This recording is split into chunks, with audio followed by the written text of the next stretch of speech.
اسرار درون آستانه شما، این مقدسات خانه شما، آبروی اهل کاشانه شما. پذیرا باشید صدای رادیو پیام با برنامه آستانه. السلام علیکم و رحمت الله و برکاته. بینندگان و شنوندگان عزیز برنامه های ما، امروز به نزد شما در برنامه اویلوی آستانه با موضوع آمدم که اکثریت عائله ها این موضوع را به طور خود یا به طور غلط فهمیدن. آن هم موضوع حدود صبر کردن به بداخلاقی همسر یا به بداخلاقی شوهر. همگان می‌دانیم چون در شریعت اسلام و در فرهنگ مسلمانی این مسئله همچون آفتاب روشن است که زن باید مطیع شوهر خود باشد. زن باید شوهر خود را اطاعت کند و در وصف زنهایی که اطاعت شوهر خود را می کنند جایگاه آنها جنت است و این چنین آنها از بندگان پروردگار از آنها راضی شده می باشند. هم احادیث زیاد هست، هم آیت های قرآن کریم هم وجود دارد. این مسئله رو همه می دانیم که پیامبر صلی الله علیه و سلم گفتند که اگر اجازه می شد که نفر به یک انسان دیگری سجده می کرد، من زنها را امر می کردم به شوهرهای خود سجده کنند، چون شوهر خیلی بالای زن حق بالا دارد. و این چنین حدیث دیگر است که پیامبر میگویند هر زنی مسلمانی که نمازش را بخواند، روزه‌اش را بگیرد و اطاعت شوهرش را بکند از هر دروازه جنتی که خواست به آن داخل می شود. این حدیث ها را بارها شنیده ایم و بارها در این مسئله صحبت ها هم شده است و در آیات های قرآن کریم هم هست که پروردگار میگوید فالصالحات قانتات حافظات للغیب بما حفظ الله.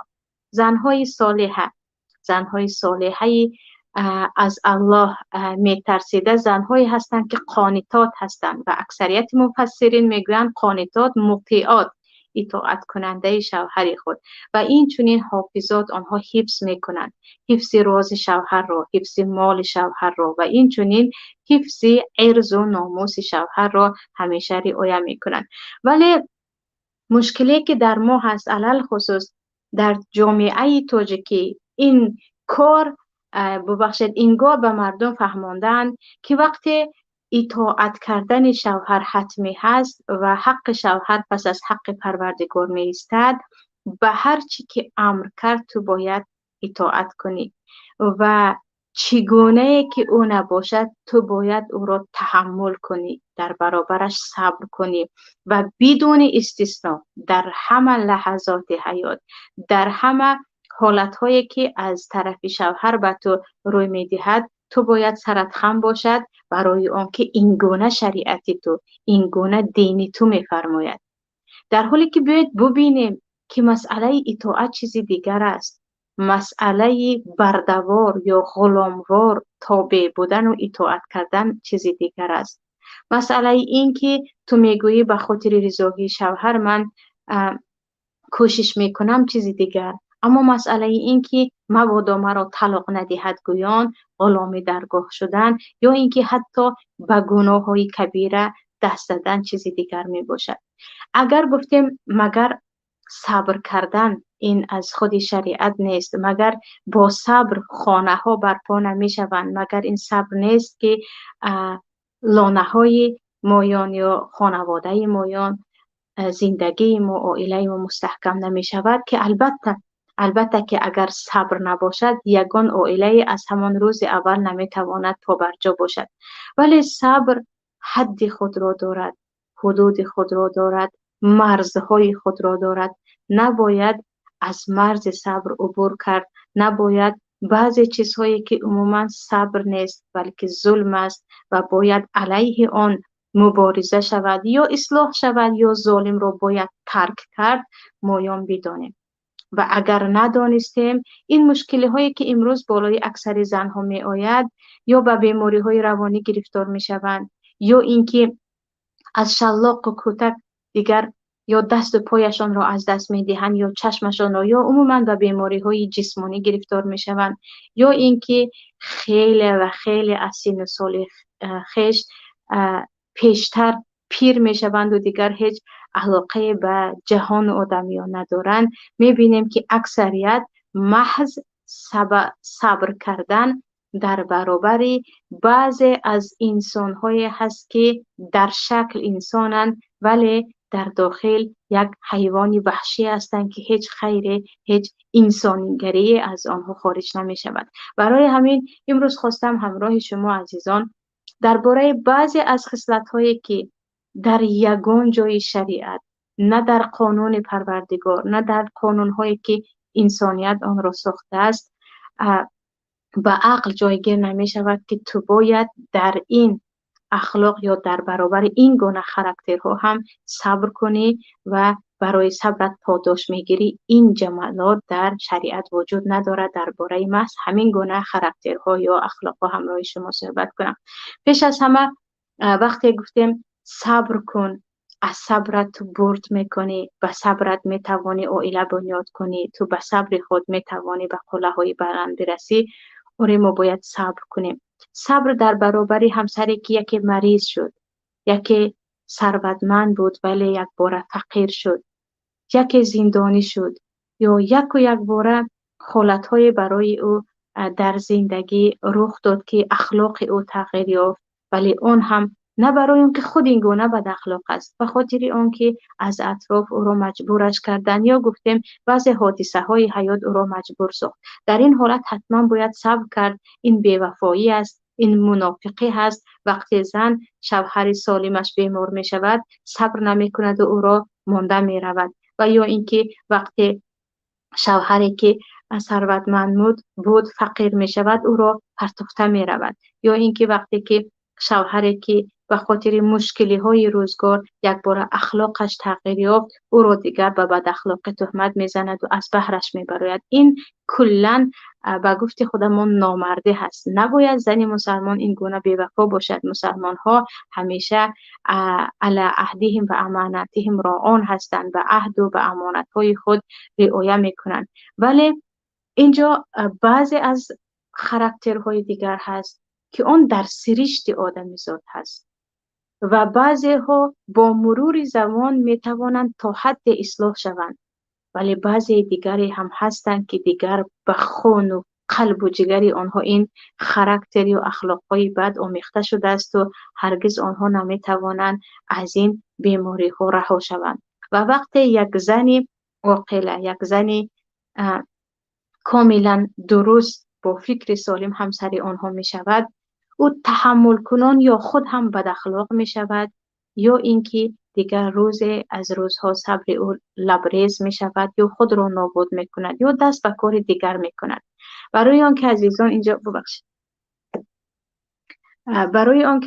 اینجا از در اکثریت مایان، در اکثریت علل خصوص زنهای تاجیکستان جرأت اصلاح کردن شوهر و یا اینکه جرأت برای طلب طلاق کردن در حالتهای از حد دیگر طاقت نافرسا خیلی کم است و مایان را چنین تربیت کردن که هرچی باد و باد نباید زن طلاق پرسد و همیشه حادثه که مثلا پیامبر میگن کسی که طلاق طلب کرد، هر زنی که طلاق طلب کرد او حتی بوی جنت را نمیبیند، این حدیث را می آورند در حالی که در آنجا من غیر بأسین هم وجود دارد، بدون سبب.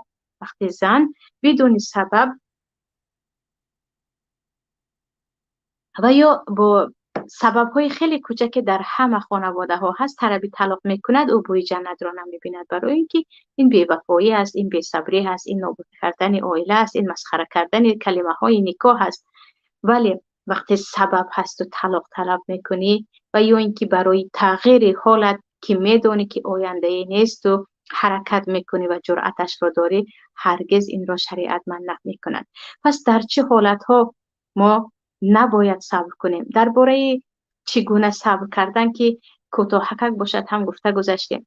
اولا چیزی که زنی مسلمان، زنی که میگوید زندگی من باید از طریقه شرع، از طریقه شریعت بگذرد و حیاتم رو من نمیخواهم که پر از آلودگی گناه باشد، وقتی می‌بیند که شوهرش او را به گناه دعوت می‌کند، چه آن گناه به مناسبت‌های محرمانه رابطه داشته باشد، چه آن گناه به حق الناس، به دزدیدن یا غارت کردن یا گرفتن مال مردم یا شریکی کردن در این کارها رابطه داشته باشد، و این چنین چه در نوشیدن الکل یا اینکه رقصیدن بین مردها یا برهنه گشتن یا بدون حجاب باشد.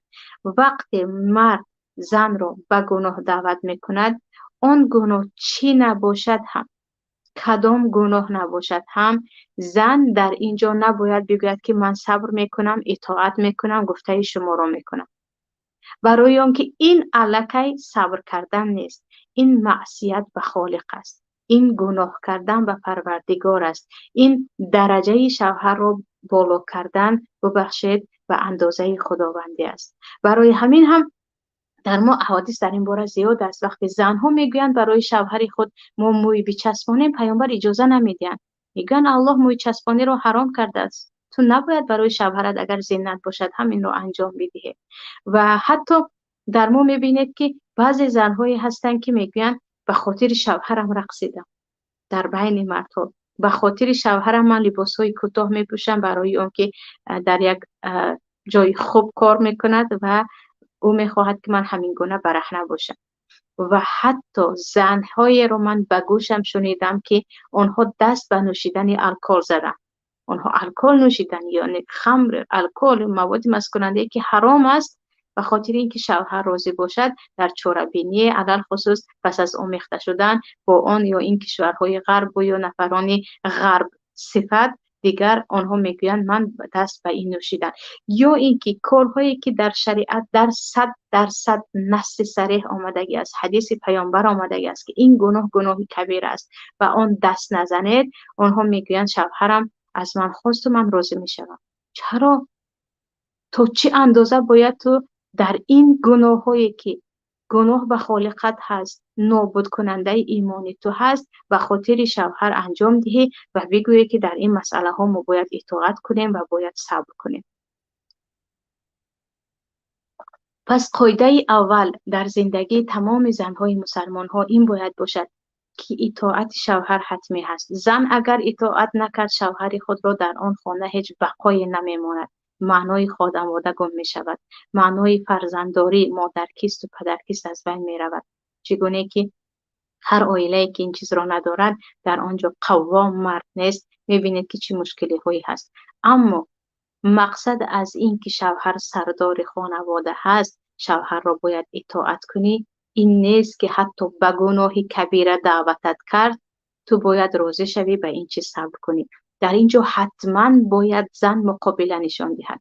اولا چگونه؟ اولا می‌بینیم که این مرد این را دانسته کرده ایستاده است یا نه، برای آنکه تو اندازه اکثریت مردم ما از شریعت دور هستند که بعضی چیزهایی که گناه کبیره هست نمیدونن که این کار گناه هست، یا گمان میکنن که اگر گناه باشد هم از گناههای کوچک است. اولا زن باید بداند که آیا مرد این گناه رو که او را امر میکند گناه بودنش را میداند یا نمیداند. اگر ندانست که البته با فهمانیدن میشود و شکر پروردگار که هر چیزی که از روی نادانی شد در ما بخشیده شده است. ولی اگر زن درک کرد که مرد گناه بودن این را میداند اما باز هم اصرار میکند که اگر گناه باشد هم من بدون این گناه زندگی کردن نمیتوانم، در اینجا باید حتما زن به قرار بیاید که یا تو اصلاح میشوی یا راه من و تو جدا است، برای آنکه این امر کوتاه که برای ما خیلی و خیلی غیب است که شاید فردا شاید پس فردا دیگر نیستیم، نباید زن به خاطر شوهر در غرق گناه، در غرق معصیت زندگی کند. و در این برابر اگر صبر کردی هم هرگز گمان نکن که تو از جمله صابران هستی. این صبر نیست، این شریکی در گناه هست، این اطاعت کردن در گناه هست، این خلاف 100% هم برابر شریعت هم در برابر اخلاق و انسانیت می باشد. مسئله دیگر این است که مسئله قطع رابطه کردن با خویش و تبار.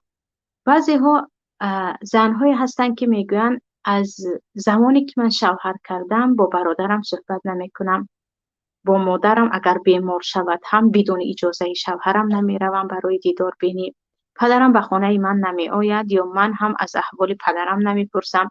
اگر درآمد شخصی خودم هست یا من صاحب مال و ملکیت شخصی هستم، اما به پدر و مادر محتاجم کمک نمی کنم. سبب در چی است؟ شوهرم اجازه نمی دهد و گویا که این رابطه به شریعت دارد.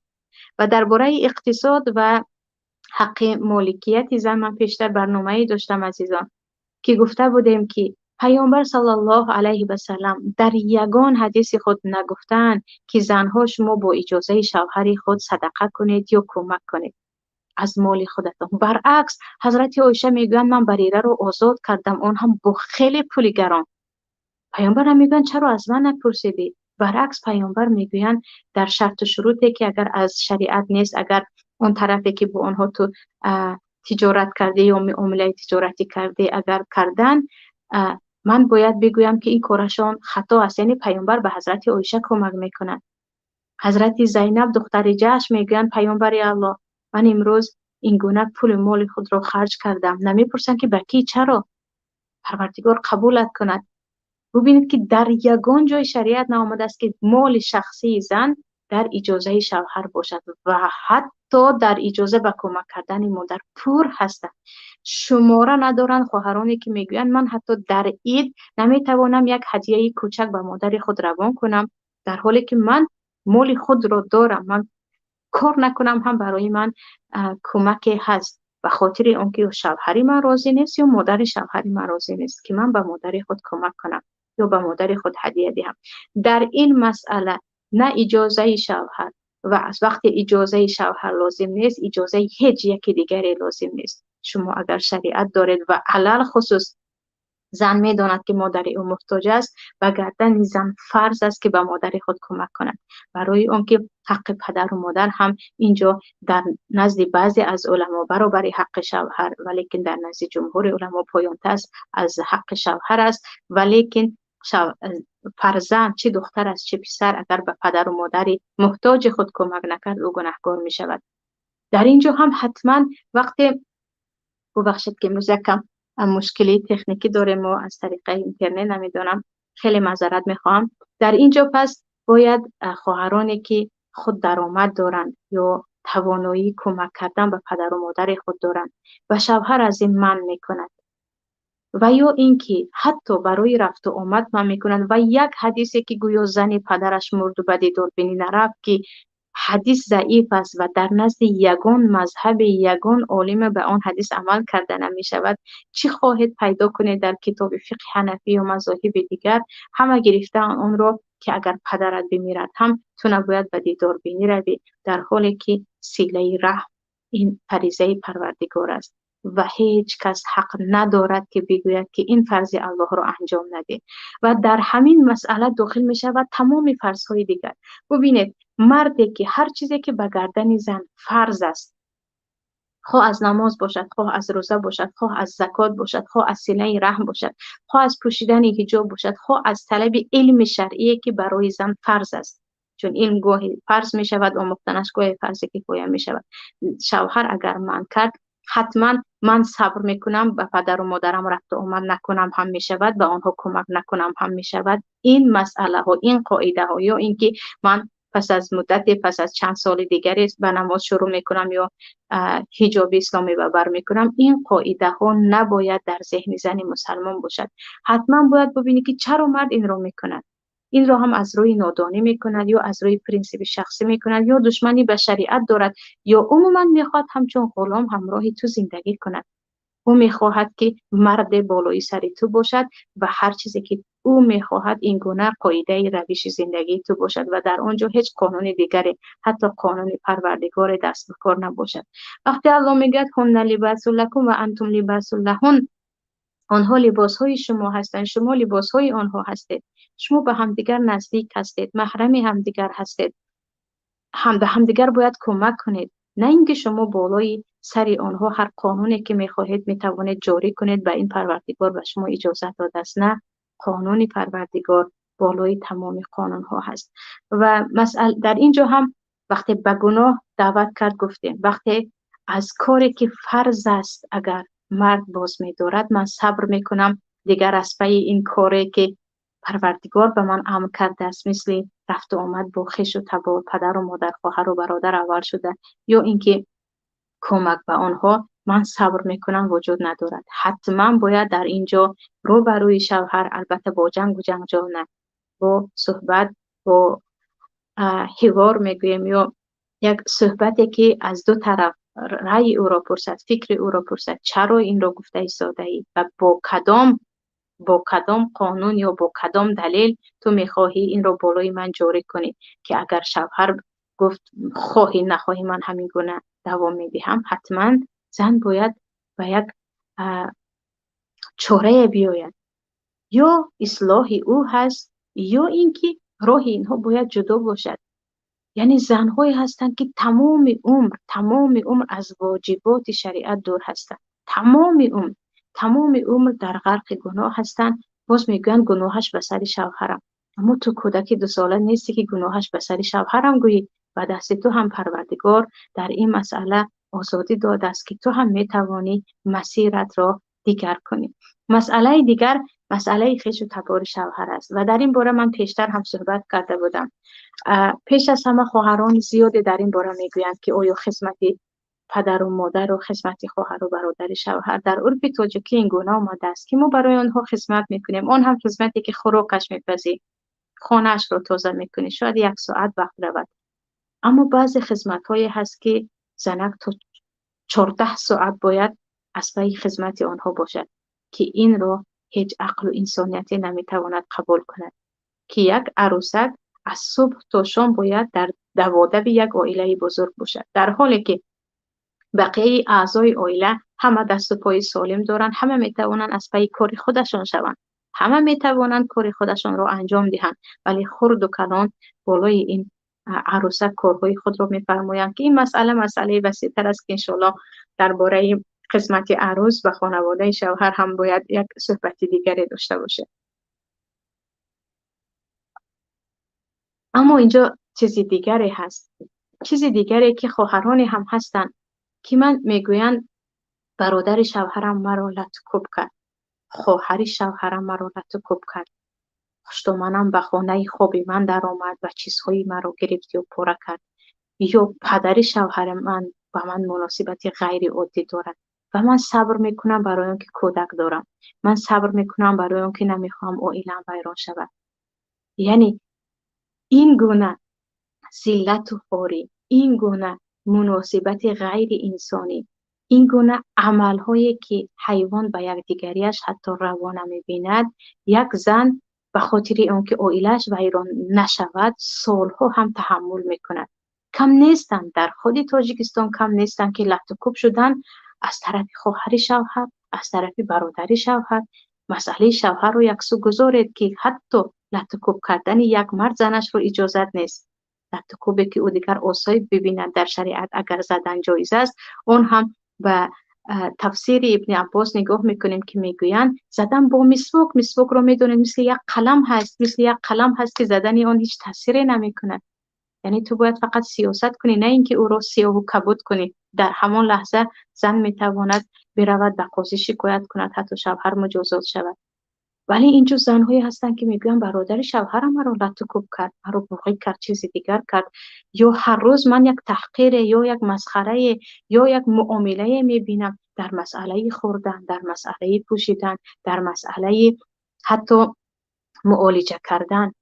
در این مسئله هم حتما عروس کی باشد هم اون طرفی شوهر کی باشد هم همراه آنها صحبت کند، یک به یک بگوید که این گونه مناسبت رو با من قبول ندارم، من این گونه مناسبت تو رو قبول ندارم، تو حق نداری با من این گونه مناسبت کنی. آره احترامت میکنم، لیکن تو هم باید احترام کنی، نه اینکه من تو رو احترام کنم تو باید به من همیشه تحقیر کنی و مسخره کنی، چیزی دیگر کنی. اینجا هم وقتی مسئله آمد به ذلت نفس، یک نفر رو تحقیر کردن، مسخره کردن، قدر و شرف او رو پایان کردن، جایش آید تهمت زدن، کتک زدن، در اینجا حتما نگوید که شعار ما صبر است. اینجا باید این مسئله تغییر یابد. در اینجا باید حتما، اگر نشد اینجا با جنگ و جنجال که بعضا نمی شود، حتما باید از راه دیگر و حتی از راه خویش تبار، نه همه خویش تبار، نفرانی که از اهل حکمت هستند و از اهل امانت هستند، در این مسئله صبر نکرده باید حل شود. وگرنه میبینید که یک زن تا 40 سالگی مثل غلام در یک خانه است، پس از 40 سالگی دیگر او هم دیگران را به خود غلام میسازد. و همین گونه سال از سال ما دیده ایستادیم که چه مشکلی های در خانواده هایی که علل خصوص هر روز همراه خویش و تبار شوهرش زندگی میکند دیده می شود. اینجا نباید هیچ زنی مسلمان اجازه بدهد که اون طرف کی هم که نباشد او را خارش کند، ذلیلش کند و تحقیر کند، مسخره کند، طور مناسبت کند که این مناسبت با یک انسان درست نیست. با یک انسان درست نیست. حتی با حیوان هم این گونه تحقیر کردن ممکن نیست. باید در اینجا حتما صحبت کرد که من اجازه نمیدهم همراه من این گونه مناسبت کنید. اگر گفتید اگر نخواسته رو یعنی زیادی ها این گونه، یعنی سلاحشان همین است. خواسته همین نخواهید درهای ما گشوده است. وقتی درها باز است حتما باید بروید. نباید بگویید که نه هر چی میگوید من تحمل میکنم، من اینجا هستم و این مصیبت بالای هم زیاد شدن میگیرد. امروز اگر بزرگ‌ها فردا کوچک‌ها هم این گونه مناسبت رو روا میبینند و حتما باید در این مسئله خودی همان در اولهای زندگی طرز مناسبت کرد، طرز از خود شخصیت نشان داد که کسی جرأت نکند تو را زیر زمین کند. با احترام به من کمک کن، با احترام برای من خوراک بیار، با احترام لباس مرا بشو. این چیزی دیگر هست، این تعاون است، به هم دیگر کمک است. یعنی اما ای خر چرا لباس مرا نشستی، تو چرا آنجا رفتی و برای من خوراک نپختی؟ این کی هست؟ با خادمه هم این گونه نباید مناسبت شود که در این مسئله هم ما صبرگویان حیات چند نفر را کی هاست که برباد داده. مسئله دیگری که هست که میگوییم ما صبر میکنیم، این مسئله به گناه های کبیره دست زدن شوهر است. بلای دیگر از وقت شوهر زن را به گناه کبیره دعوتش میکند یا مجبورش میکند. مصیبت دیگر از وقت شوهر خود آلوده گناه کبیره است. زنهایی هستن میگویند من سالهاست با شوهری بیراه زندگی میکنم، با شوهری حرامخور زندگی میکنم، با شوهر میخوره زندگی میکنم، با شوهری که حتی به مواد مخدر دست میزنه زندگی میکنم. چرا با زندگی میکنی؟ برای اون که همین گونه است. اگر از او جدا شدم دیگر من بی‌وزن حساب میشوم، نظری جامعه به من دیگر میشود، من جایی برای رفتن ندارم، خوراکی برای خوردن ندارم. باز هم برمیگردد با همین نبودن یقین، نبودن باوری کامل در قلب که انسان وقتی گناه را ترک کرد پروردگار برای او راه باز میکند. اینجا وقتی شوهر آلوده گناه کبیره است و زن این را مشاهده کردید، حتما باید یا شوهر اصلاح شود. اگر اصلاح شدنی نیست، با یک نفری که آلوده گناه کبیره است در یک جا زندگی کردن درست نیست، هرگز درست نیست. برای آن که گناه هایی هستند که جزای آنها در دنیا بالای صاحبش می آید، علل خصوص آن گناه ها جهری شود، آشکارا، نترسیده. من همین گونه شخصم، من به همین عادت کردم، کسی حق ندارد مرا باز بدارد. این گونه گناه ها جزایش به صاحبش در دنیا می رسد. و پیوسته به قرآن نگاه کنید، از قوم لوط صحبت می رود، از قوم عاد و ثمود صحبت می رود، از آنهایی که در گناه آشکارا بودند و بالایشان چه عذاب‌های نازل شد. همین گونه زن هم وقتی میبینی شوهری تو در گناه کبیر است و توبه کردنی نیست، اوری هستن برادرانی که گناه میکنن اما توبه میکنن، پشیمانی میکشن، ولی باز نفسی آنها زوری نمیکنه، شاید باری دیگر به گناه رفتن، اما در آنها احساس توبه دیده میشود. در اینجا زن باید به او کمک کند، تا اینکه او به گناه باری دیگر نرود. به هر راهی، یا به نصیحت، یا با شناس کردن با رفیقان صالح، یا با ترک کردن آن مکان و آن دیاری که در آنجا به گناه دست میزند. اما شوهرهایی که در این کارشان با اصرار، علنی یا جهری، نترسیده، هیچ خجالتی نشده در این گناه بردوام هستند، زن مسلمان نباید برابر این گناه ها صبر کند.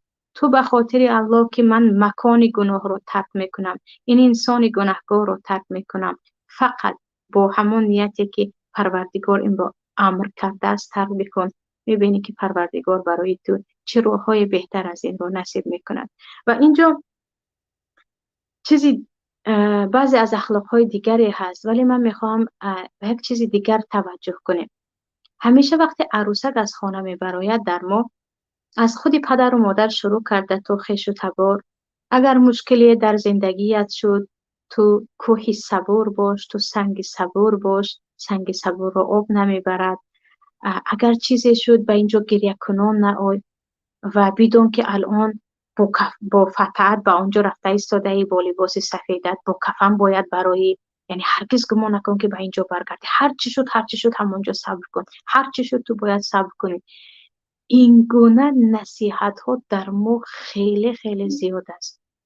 و جای اینکه بگوید که اگر شوهرت یکی بیپول شد صبر کن، حاضر تو میدونی که شوهرت چه حالت دارد، یک باره او رو نشتابان، مدتی باید بگذرد، سال 2 سال 3 سال بعد از این حالتی او خوب می شود. اگر بعضی از بد اخلاقی های را دیدی تو می توانی برای اصلاحش کوشش کنی، اما اینجا مسئله های دیگری هست که هرگز به آن صبر نکن، هرگز صبر نکن. اگر خودت مقابلت نشان داده نتوانستی، دختری من از من بیا مشورت گیر، پدر این رو گوید، برادر بگوید که خواهرک من اگر کسی تو رو خواست مثل غلام استفاده کند، کسی خواست تو رو به یگان گناه دعوتت کند، یا کسی خواست از تو حقت رو بگیرد، حتما تو باید مبارزه برای حق خود، از حق خود دفاع کنی. نه همه یک جای به عروس میگویند اگر بمیری هم باید صبر کنی. انا دیده ایستاده صبر کنون اکثریت زنهای ما حالشون به چی شد؟ اینقدر زیاد هستند زنهایی که 50 ساله هستند و گویا که یک زن 90 ساله باشند و جز آه و پشیمانی و حسرت از قلب آنها چیزی دیگری برون نمی شود. برای اون که میگویند من حدود 30 سال است، 35 سال است، 25 سال است که همیشه در زیر بار ملامت و طعنه و تحقیر و شت خوردن و هزار و یک بلای دیگر زندگیم رو به اینجا رسانیدم. و میبینید که اون زن که دیگر عصبش خراب است، دیگر هیچ چیز رو تحمل کرده نمیتواند، با عروس خود، با فرزندان خود، با دیگران چگونه مناسبت میکند. برای همین پدر و مادران و مشاورانی که به عروسک اینقدر مشورت میدهند علل خصوص خیلی زیاد است. من رو ببین، با اون همه بدبختی پدرت صبر کردم و امروز به این سن سال رسیدم. سن سالی که تو رسیدی پر از بدبختی بود، بهتر بود به این سن سال نمی رسیدی، زندگیت رو تغییر میدادی. با یک نفری که دوست بود، یا یک نفری که حرام خور بود، یا یک نفری که عموما با تو مثل حیوانش زندگی میکرد، نباید زندگی میکردی. پس اینجا وقتی به صبر دعوت میکنیم عروسکان رو، حتما با او بگوییم که صبر چند نمود میشود. در برابر چی چیز باید صبر کرد، در برابر چی چیز باید صبر نکرد. اما اونهایی که همش رو گناه شریعت میگویند، زن در اسلام مثل یک خس است، زن قدری ندارد، چرا طلاق رو میتوانست است فقط مرد دهد، زن چرا طلاق داده نمیتواند، چرا زن باید همیشه صبر کند. این صبرها یا این شریعتی که شما میگویید شریعتی که به شریعت اسلام حقیقی رابطه ندارد. ببینید در زمان پیامبر صلی الله علیه و سلم حدیث در صحیح بخاری است، همسر ثابت ابن قیس به نزد پیامبر می آید و میگوید پیامبر الله، من ثابت را نه در دینش نه در اخلاقش کمبودی ندیدم. خیلی مرد خوش اخلاق است، خیلی مرد با تقوا هست، او به گناه دست نمیزند، او با بد اخلاقیش مرا اذیت نمی کند. فقط که او خیلی صورت زشت دارد، خیلی زشت است، بی‌زیب است. از اینکه بی‌زیب است و زشت است، من از اون میترسم که او مرا به چیزی دعوت کند و من نگویم، با او طرز مناسبت کنم که با یک نفری که بد میبینی میخواهی از تو همیشه دور باشد این گونه مناسبت کنم. برای همین پیامبر الله و من بگوید من چیکار کنم؟ ببینید زن فقط میگوید مرد من خیلی خوب است از همه جهت، فقط از اینکه زیبانه است و اینها نه به خانه‌دار شده بودن من نمیتوانم و او همسری خوبی باشم. پیامبر میگویند مهری که از او گرفته بودی که او یک باغ بود و ثابت بده، من میگویم تو رو طلاق دهد. بعد ثابت رو جیغ میزنند و پیامبر نمیگویند که صبر کن، تو ایمان داری ایمان نداری، تو خیلی زن هستی بیزه بود است با که ندارد، ببین چقدر انسان تقوا داره است، خوش اخلاق است، بای هم ثروتمند هم هست. نه، این را نمیگویند پیامبر. پیامبر حسیات این زن رو، احساس این زن رو، اون چیزی که از قلبش می آید درک میکنن و میگویند ثابت، تو باقی که با این همسرت همچون مهر داده بودی بگیر و او را طلاقش ده، از پی زندگی خود شوید. ثابت هم سخن پیامبر را گوش میکند و همسرش را طلاق میدهد، که ببخشید این را خلع میگویند. و اینجا در ما گویا که پیامبر گفته باشند که بمیری هم در همانجا بمیر، هر چی کند هم صبر بکن، تو حق نداری که طلبی طلاق کنی، اگر کشت هم طلبی طلاق کردی جای تو دوزخ است. این در کدام شریعت است؟ ببینید که زن هیچ مشکلی نداشت، هیچ مشکل، فقط گفت او زشت است، بی‌زیب است، نمیتوانم من زنی خوبی برایش باشم، من رو از او جدا کنید. در ما آیت مجادله است در قرآن کریم. وقتی خوله دختر حکیم به نزد پیامبر می آید و می گوید پیامبر الله، شوهر من سالها با من زندگی کرد، من برایش زیاد فرزند تولد کردم، جوانیم همراهی او بود، اکنون که من پیر شدم او مرا زهار کرد، تو به من مثل مادرم هستی. گفت من چیکار کنم؟ که در اون زمان اگر شوهر به زن تو به من مثل مادرم هستی میگفت، زن معلق میموند، نه او زنی طلاق خورده حساب میشد، نه زنی که او دیگر زنی همین مرد است، مرد با او همچون زن مناسبت هم نمی کند و این زن همچون زنی آزاد هم نمیتواند بگردد، در مابین دو راه میموند. این زن آمده به پیامبر میگوید من چیکار کنم پیامبر، این همین گونه مناسبت کرد. ببینید پیامبر نمیگویند که این همه سال زندگی کردی، الان پیرزن شدی، چقدر فرزند داری، شوهرت هم آدم بد نیست، همون گونه ای که تو رو در مابین رحمان نزنش هستی نزنش نیستی، بگرد صبر کن. نه، آیت قرآن کریم نازل می شود، پروردگار میگوید ای مرد شما حق ندارید با زنها این گونه مناسبت کنید، نه او رو طلاق میده که او از پی زندگی خودش شود، نه با او زندگی میکنی که او همچون زنی شوهردار مهر و محبت تو رو ببیند، یا طلاقش بده یا همراهش خوب با خوبی زندگی کن. آیت نازل میشود برای دفاع از حقوق این زن. پس در یگان جای شریعت پیدا نمیکنیم که این گونه به زنها امر شده باشد که به همه بد اخلاقی، به همه آن مناسبت های بدی که تو رو همچون انسان نمیدانند و با همه آن اخلاق های بدی که تو رو به تو اندازه مجبورت کردن که تو حتی به خودکشی راضی هستی یا اینکه دیگر بیمار شدی، دیگر عصبت طاقت نمی کند، به همه این باید صبر کن، جنت از آن تو دیگر حیاتت رو می سوزانی. دنیا هم نعمتی هست که ما در این دنیا باید به خاطر پروردگار زندگی کنیم، دست به عملهای صالح بزنیم تا خود هم خوشبخت گردیم و تو به دیگران هم کمک کنیم. اما وقتی در یک محیط زندگی میکنی که تو رو انسان نمیشمارن، یا در یک محیط زندگی میکنی که تو رو همچون غلام استفاده میکنن یا اینکه تو رو به گناه استفاده میکنن، تو نمیتوانی نه خود پیش روی کنی، نمیتوانی به دیگران کمک کنی و عیناً مثل خود فرزند بزرگ میکنی. فرزندهای تو هم تو رو دیده این گونه گمان میکنن زندگی همین است، باید همین گونه زندگی رو دوام داد. و چیزی دیگری که خیلی تأسف آور است عزیزان، این است که از حق زنها، آنهایی که دفاع میکنن، آیت هایی که درباره حق زنها آمده است و عاشروهن بالمعروف، آنهایی که صحبت میکنن در تاجیکستان تقریبا پیدا نمیکنید. آنهایی که صحبت میکند از آن که آخرین خطبه پیامبر در حجة الوداع این بود که اتقوا الله فی النساء، شما در حق زنها بترسید، آنها امانت الله در دست شما هستند. تو اگر از همسایت امانت گرفتی و اون خیانت کردی، این گناه کبیره است، این صفت منافقی هست. فکر کن درباره امانت الله که زن امانت الله در دست تو است، اگر به او خیانت کردی تو به الله چی میگویی؟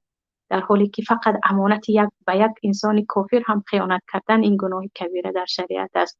در این باره آنهایی که صحبت میکنند خیلی و خیلی کم هستند. باید برابر این که درباره سجده کردن به مرد اجازت می بود سجده می شد و یا اینکه تو اگر اطاعت شوهرت رو کنید به هیچ جای تو است میگوییم. باید تو حدیث هایی که درباره حقوق زن آمده است و زن را هم همچون امانتی پروردگار نگه بدارد میگوید، از آن هم صحبت کنیم تا اینکه مردم بفهمند که اسلام فقط دین مرد سالاری نیست. اسلام دینی هست که در آن هم برای زن حقوق خود را داده است، هم برای مرد حقوق خود را داده است. و اینجا عزیزان و پایان برنامه می رسیم. اگر مشکلی یا کمبودی در داخل برنامه ها بود، تکرارا از شما معذرت می خواهم. در پناه الله یگانه باشید. السلام علیکم و رحمت الله و برکاته.